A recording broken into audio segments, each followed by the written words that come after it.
Welcome, deep divers. Okay, close your eyes for a sec. Just imagine this. You're at an aerodrome. Night's falling. What do you see? It's this, incredible view, right? Almost magical. This huge tapestry of lights, blinking, glowing all across the tarmac. Beautiful, yeah, but also, well, really complex. But here's the thing you need to remember.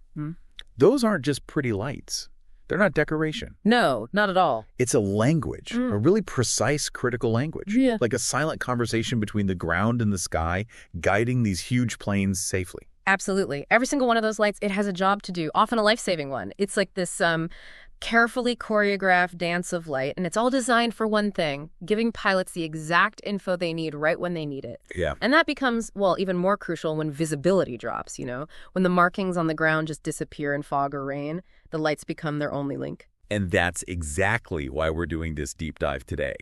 We're going to navigate this intricate, sometimes confusing, but totally critical world of aerodrome lighting.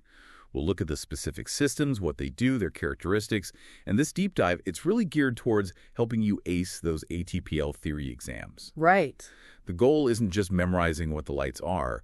We want you to really get why they're designed that way, what you genuinely need to know for safe flying. And for this, we've pulled from some really solid sources, mainly focusing on aerodrome and airfield lighting systems. This stuff gives you the authoritative insight into the international standards, the best practices. It's the foundation for safe flying, really. It helps turn rote learning into, actual understanding. So by the end of this, you won't just, know the answers. You'll have a solid grasp of the key facts. You'll be able to tackle those exam questions confidently.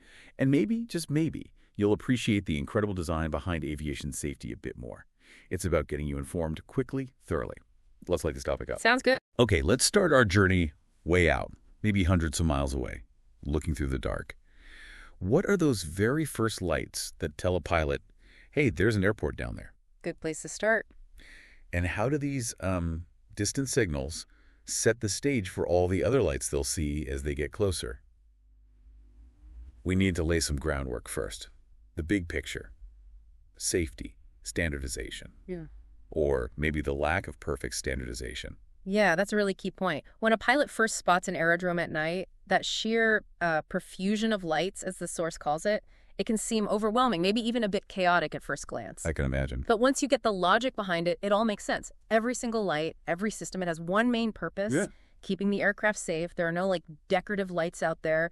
Every bit of light serves a function. So even though it looks complex, there's a system. Yeah. But you mentioned challenges with standardization. I thought ICAO, the International Civil Aviation Organization, set global standards. Don't they make sure everything's the same everywhere? Well, they do. Annex 14 lays out all the standards and recommended practices.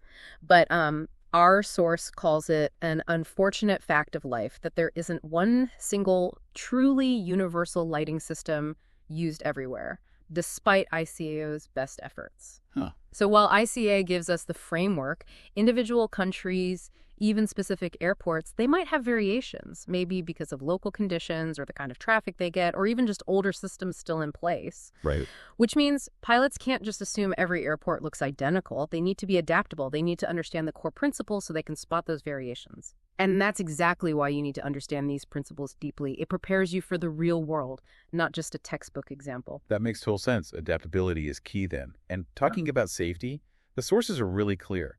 Any light near an aerodrome that's not part of the system but could be dangerous, it has to go or be changed.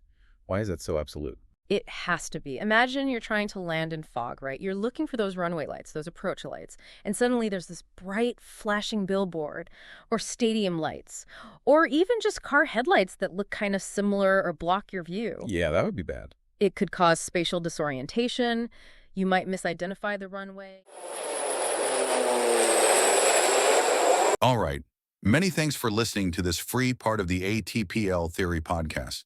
If you want to continue learning and access the full comprehensive guide, go to my Patreon at patreon.com/ATPLtheory or my Hero at herohero.co/ATPL. That is patreon.com/ATPLtheory or herohero.co/ATPL. Wishing you all the best